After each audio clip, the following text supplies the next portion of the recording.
영어원서읽기 500번 읽기, 음원으로만 듣고 따라 읽기 시작해 보도록 하겠습니다. Vernacular Chapter 6부터 시작하도록 하겠습니다.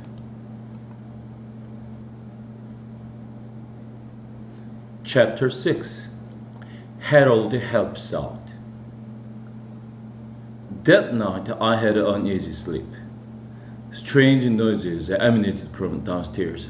It sounded like toenails clicking back and forth on the floor. It must be Vernacular making his midnight run, I thought, although I never known him to make a sound. And I smelled a funniest odor in the air, something familiar, though I couldn't place it. As the night progressed, it grew stronger and stronger, until finally it tickled my nose, and I sneezed myself awake.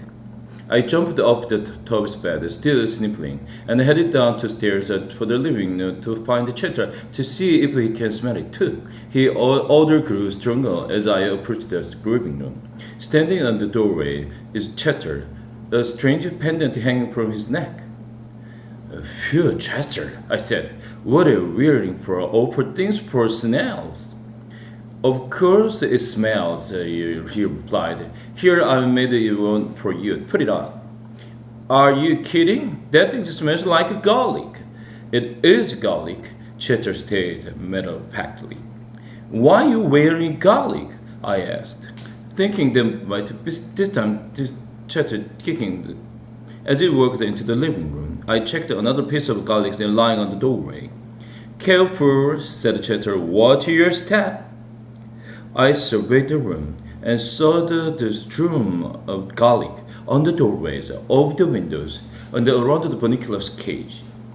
The poor little bear buried his nose as far as possible under his blanket. I was about to follow his examples to return to Toby's bed, burying my nose. The Chester grabbed my cage with his teeth. "You're not leaving this room until you put this on," he grumbled at me. I think that's what he said. I wasn't sure because he had my tail in his mouth. "It's not polite to talk with a mouthful, Chester. Drop that tail." Meanwhile, my eyes were beginning to water. "Listen," Chester snapped at me. Fortunately, let him go the tail first. "The book said to use garlic." "What book?" I asked. "The Joy of Cooking?" Chester continued. "The mark of the vampire was garlic renders vampires immobile." "What does that mean?" "It means that they can't go anywhere if this garlic's around." "Well, I got news for you, Chester. Can't go anywhere because the smell is killing me. But you got it, put it on. It's a sense of your book. If you thought it, put it on. I will put it on for you." "No, Chester," I said in my nose suddenly ended up voluntarily closed. "I'll be leaving this room right now." And I did. I was just so sick to my stomach from the aroma. They decided early morning hours outdoors. As dawn approached, it seemed the skies cleared, the birds were singing, and I felt contented after my difficult night, just to be lying in the grass, feeling the ladybugs crawl on my ears. Suddenly, the calm was broken. Strange, piercing scream came from the area on the kitchen. Not again, I thought. What's turned on the white now? As it happens, it was Chester, there in the sink, lathered soap. The peel began to yell in the head off. Mrs. Mona scrubbing his vigorously, and the sound of the voice was in the middle of a long lecture. "I don't know what's gotten into you, Chester. You never played with garlic before. I thought you hated to smell it. Here you got all over yourself. Stop wriggling. You get soap in your eyes. If you want to chew on something, I will get you some candy. Stay out of my herb." Love him with towel and plunked him down in front of the stove in the track. "Shut the door," he hissed at me. "I'm freezing." "That silly woman, doesn't she know cats don't get baths?" "What do you mean? I get baths all the time," I said, closing the door with my back foot. "That's because you're too dumb to bathe yourself. The cat's always bathes by himself." At least this smells nicely here again." I sniffed and settled down next to Chester by the stove. "And it's all toasty warm here in the kitchen." Sure, it smells nice again, he said. But now the house isn't safe anymore. What do you mean? I asked, getting closer. I mean, it worked last night. The gall, it worked. No more vegetables turned white, did they? No, but that means Bonicula didn't get out of the cage last night. Maybe he was just tired. Maybe he was full. Don't be ridiculous, he replied. It was the garlic. He couldn't leave his cage, but tonight he will be free again. I got to find a way to stop him just smelling. Mr. and Mrs. were hurrying in and left the room, stepping around, left the kitchen.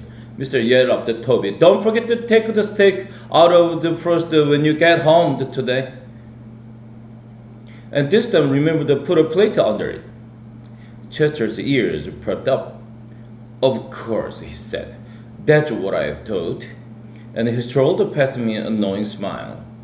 Mrs. Mona turned up the stove of the room, so I went to sleep on the nice warm kitchen floor. I was awakened by a bite in the ear. Chester was sitting by me with very embarrassed. "Boy, nothing wakes you up. I've been yelling and poking in your pretend for 10 minutes. I was dreaming about a place where there weren't any cats around to bother nice dogs, then wake them up when they needed their rest," he said crisply. "Right now you have to help me." "Do what?" I asked. "Get Bonicula out of the cage." I sprang back. "Get him out of the cage? I thought that was what you didn't want. I thought it was dangerous. Why did you text me?" "Aren't you ashamed?" Chester replied. "Afraid of a harmless little bunny." "Harmless?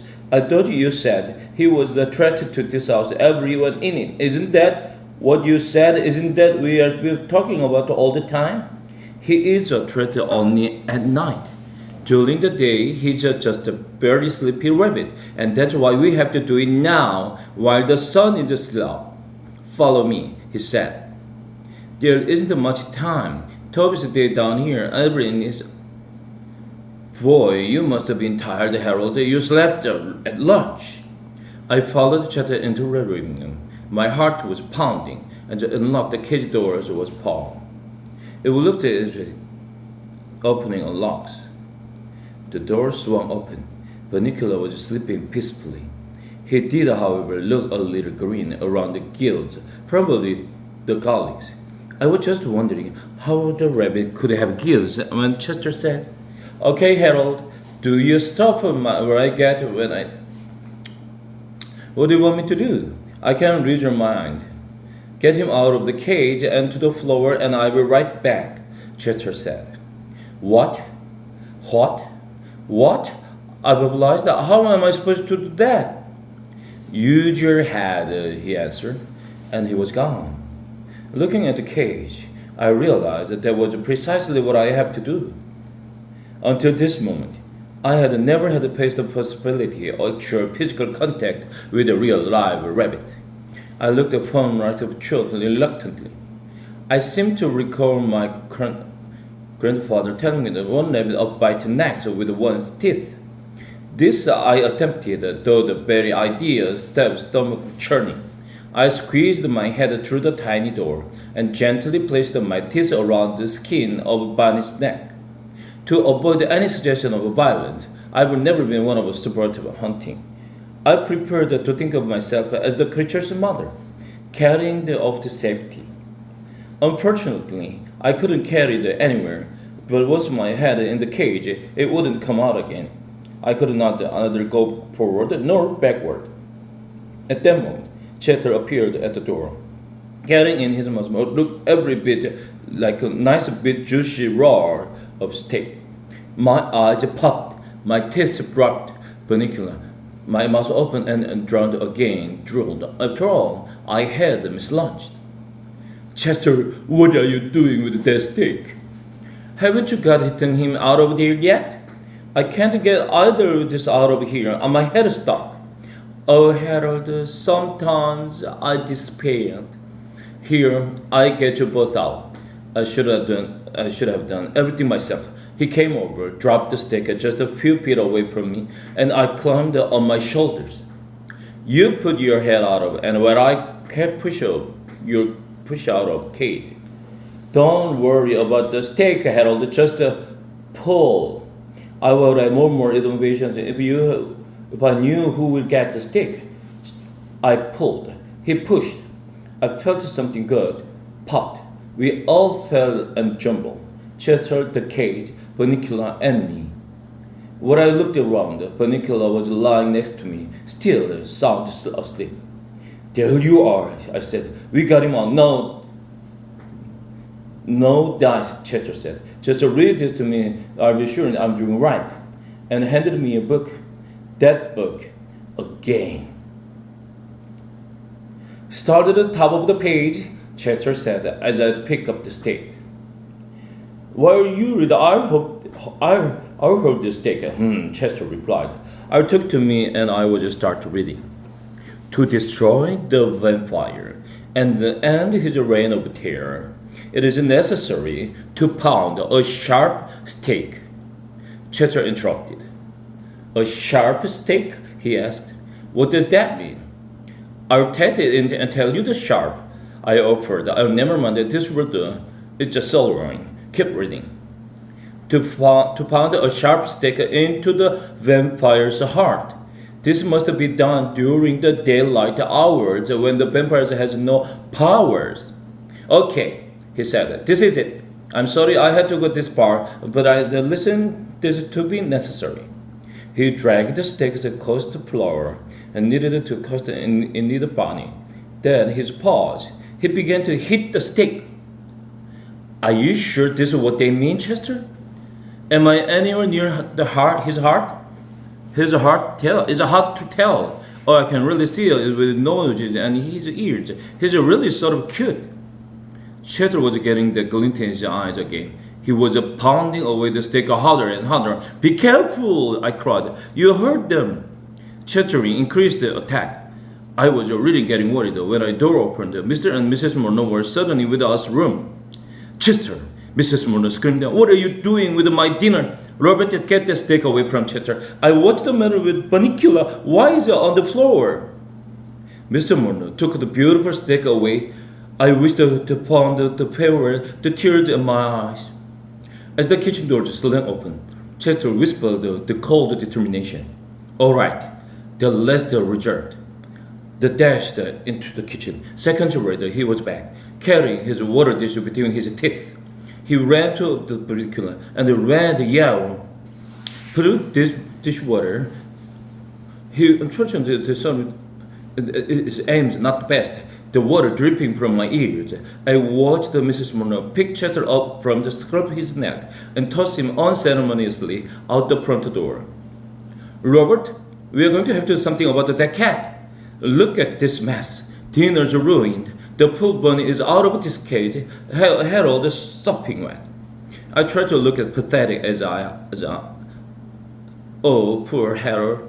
Mr. Muller could. She dried me up. You had a rough day, you and the Bunnicula. I don't know what's the matter with your friend, but unless he learned how to behave, he will just have to spend the night outside. Mr. Muller, meanwhile, understood to the windowsill. I couldn't believe what I saw. The Bunnicula was still asleep.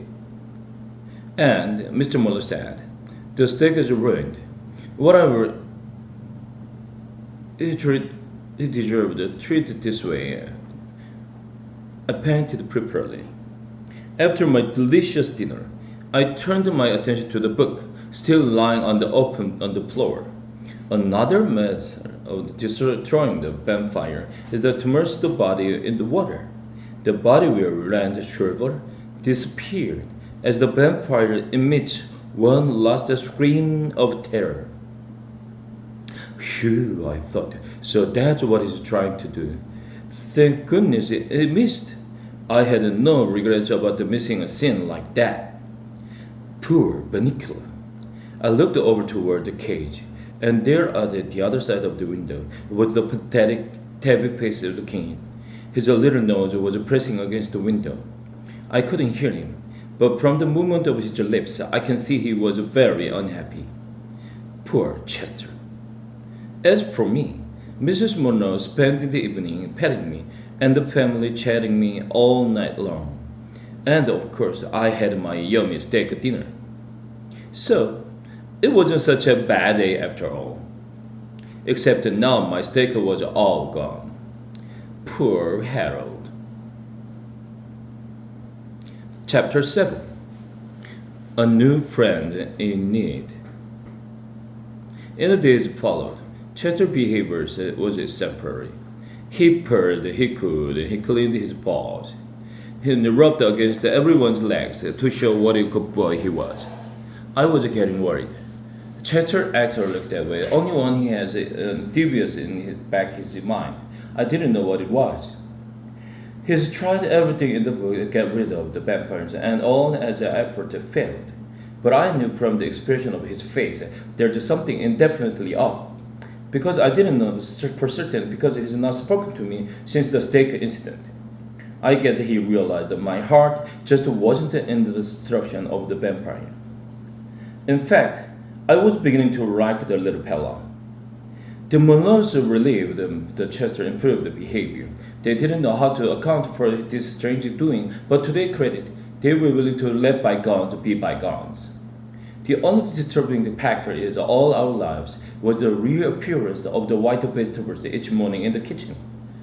And yet, after a few days, even that stopped, and life seemed to return to normal. One evening, I dropped by Bunnicula's cage to chat. I found myself doing that more and more, and Chester stopped talking to me. Of course, Bunnicula didn't talk back, but he was a good listener. I began to think of him as a friend, as a stranger one grabbed it, and one candle is chewed his pan. I was stressed, particularly evening, to see he was dragging his ears, as it were, as he looked tired and illustrious. I felt his nose, and it seemed a little more it should have been. I became alarmed. I ran over to Toby, who was doing the picture puzzle on the floor, and began to bark. Something I do only in cases of extreme emergency case. I do not care for the sound. What's the matter, Harold? Toby asked with them moving. Are there burglars? I ran to the cage and looked at the bird Bunnicula and looked at Toby.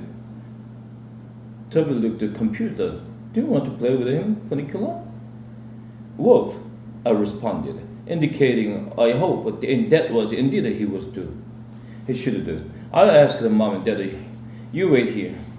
Back in a minute, shaking his head. I'm sorry, Harold, but Mom said you can't play with it playing David. It caused too much commotion. I looked down on the floor and whimpered again. Sorry, Harold.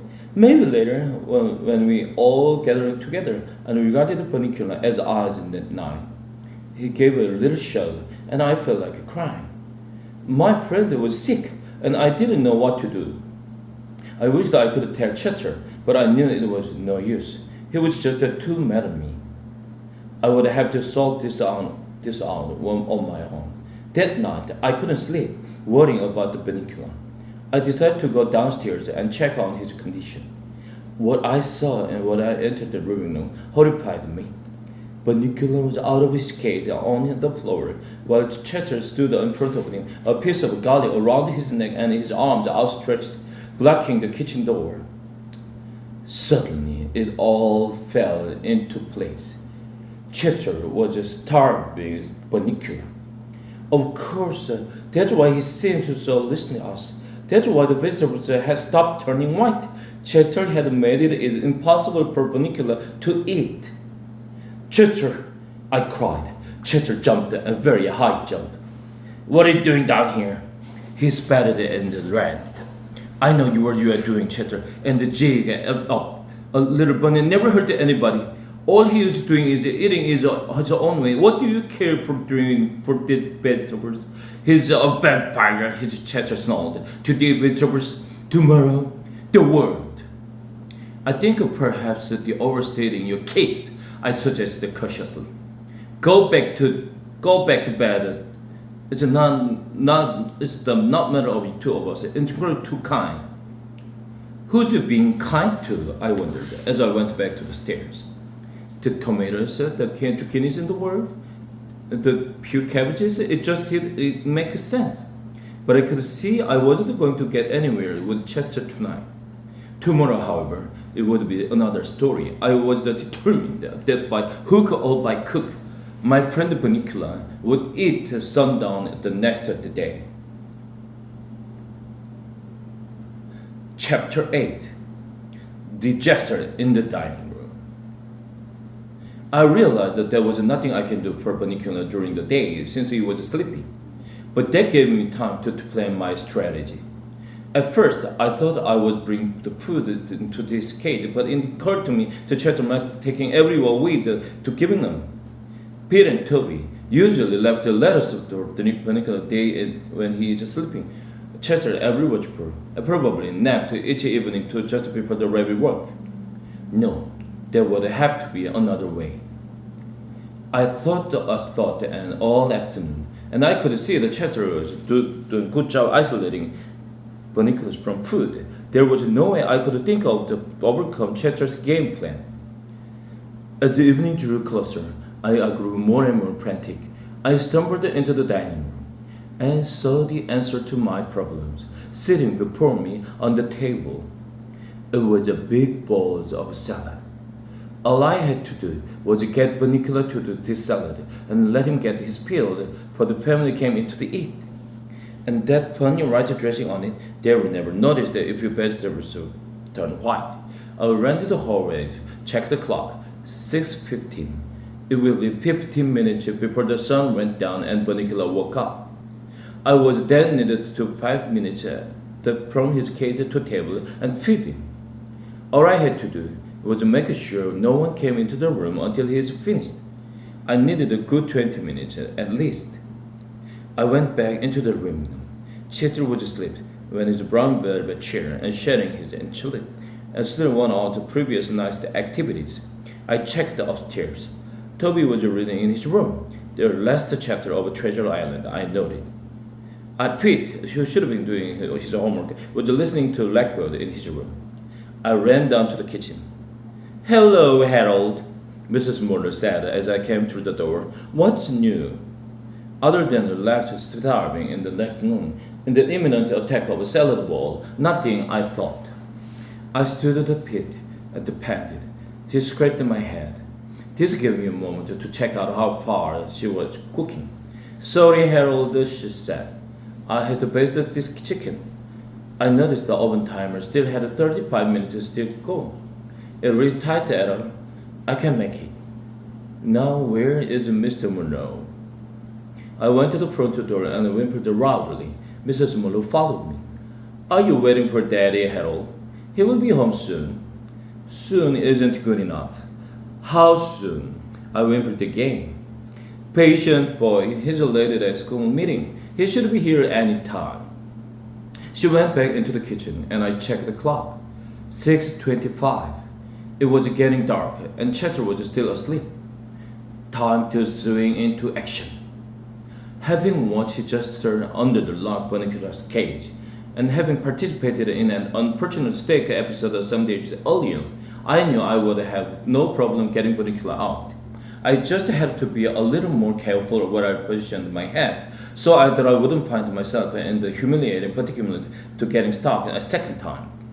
My timing was perfect. With Bonicula swinging peacefully from my teeth, my maiden wife stumbling toward the dining room as the last rays of the sunlight gave away the darkening night of the night. Was dining? Bonicula awakened. It was great to me. It is not every day after all. It would one find oneself upon awakening, hanging from the jaws from fellow creature, even so caring and gentle creatures myself. Bonicula opened his eyes wide and turned his face as fast as he could. He jumped up onto the nearest chair and placed the rabbit safely on the table edge. "Okay," I whispered, "there's your dinner. Go to it. Get your fill as fast as you can."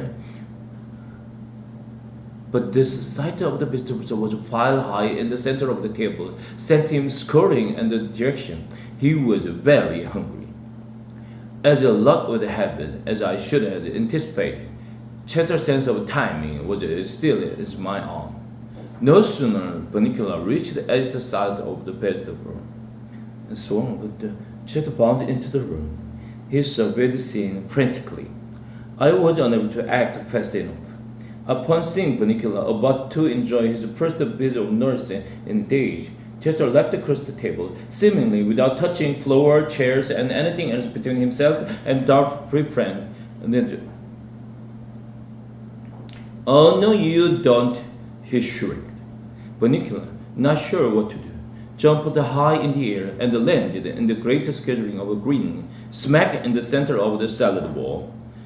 Left center tomatoes, carrot, cucumbers applied all of the table onto the floor. Cheddar flattened in his ears, wiggled his rearing, and smiled in anticipation. To Cat observes, this is known as the attack position. "Run, Bunnicula!" I shouted.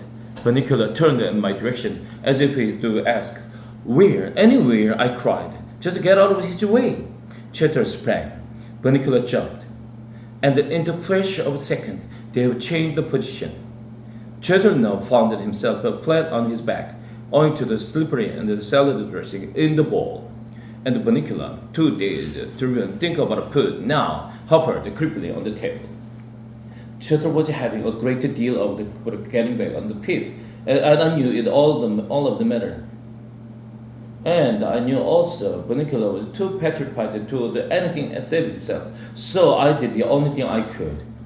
I barked, very loudly and very rapidly. The whole family rushed through the door. "Mr. Murner must have just come home because your coat is still on." "Oh no," cried Mrs. Murner. "This is Chester's last stand." Chester rolled his eyes heavenward and didn't even try to move. "Mom," said Toby, tugging his mother's arm, "look at Bunnicula.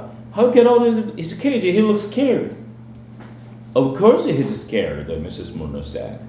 "We probably forgot to latch his cage and he got out, and I think Chester's chasing him."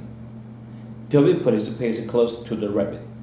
"Mom, doesn't Bunnicula look kind of sick? We'd better take them all to the bed to see any damage it had done." I started to whimper. "No need for me to go to the bath." Mr. Murner patted my head. We'll take care of her," he said. "He's probably due for a shock."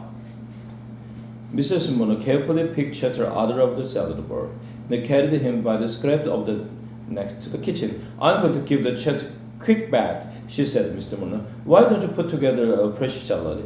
Toby, you and Peter put the Bunnicula back in his cage and then clean up the table." I didn't stick around for an assignment. This was not the time to be in the way. And besides, I now had a whole night ruined worrying about the next morning's visit to the vet. This little habit of mine, I thought, has been a disaster, in more way through one. Chapter 9. All the words and almost. Looking back on that night, I remember thinking of this whole thing mess could never resolve happily. What would have become of Bunnicula? My new friend was suffering from the starvation. And what of Chester, my old friend, who seemed to flick his lids, and the pattern of expression was in the doghouse with Monroe. Of far greater concern at that time, of course, was my own future. For on that night, all that consumed my thought was the period of the next day's injection, which all seemed hopeless indeed. But looking back on the next day, I can tell you that happy endings are possible, even in situations as complicated as this one was. Early the next morning, we all piled in the car, some of us with greater reluctance than others, and trundled over to the bed. And by afternoon, we were on our way to solving our problem. The bed worked everything worked very nicely. He discovered that the Bunnicula was suffering extremely hunger. I could have told him that. Rather than jar his fractured stomach solid food, the doctor decided he should be put on a rickety diet until he got better. So Binocular was immediately given some characters and was drink eagerly. After he finished, he looked over he was greatly face and wait. Chatter was diagnosed as being emotionally overwrought. It was suggested as he started sessions of cats and psychiatrist, the doctor called the case of sibling library with Binocular. I asked Chatter later what his sibling was, but he was speaking to me. So I looked that up.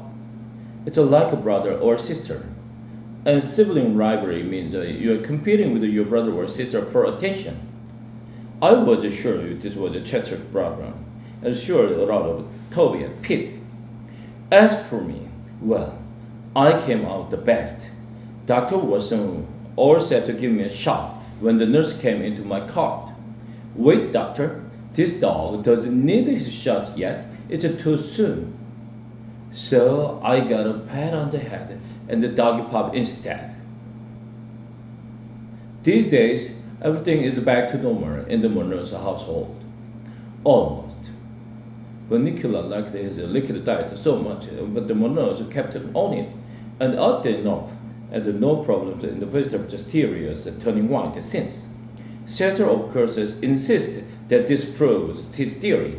Obviously, Harold, the liquefied vegetables take the place of the vegetable juice, so Binocular has no need to go roaming anymore. Then he's not a vampire, I said. Nonsense. He's a vampire, all right, but he's a modern vampire. He gets his juices from a blender. Case closed, Sherlock? I queried.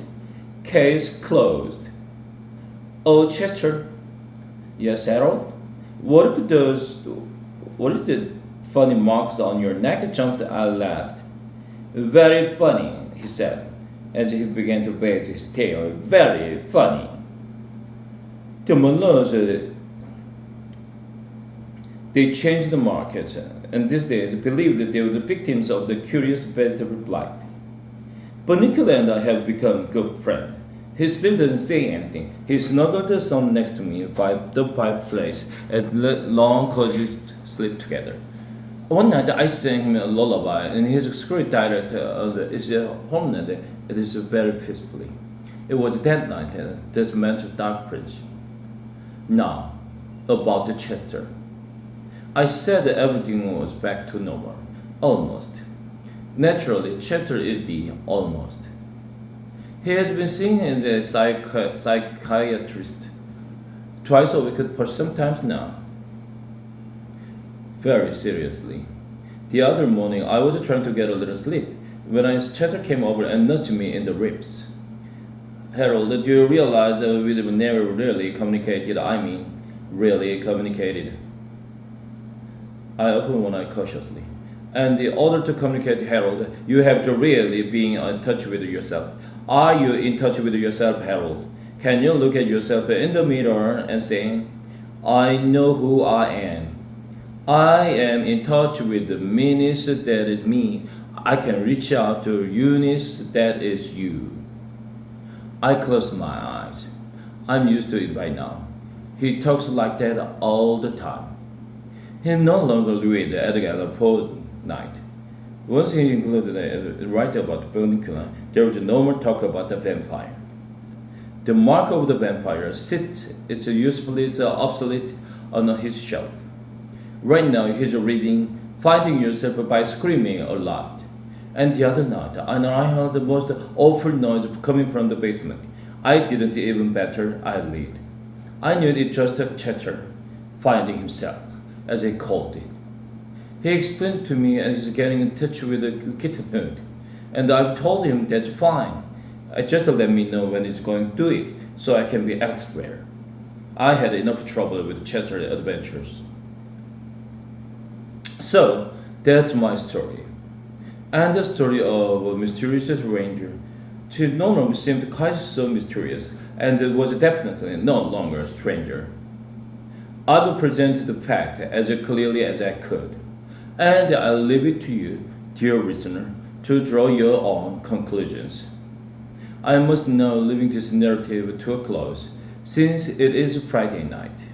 Toby's night stay up late read. I can hear the clinkly in cellophane. I can only hope to cover 2 chocolate cupcakes with the cream filling.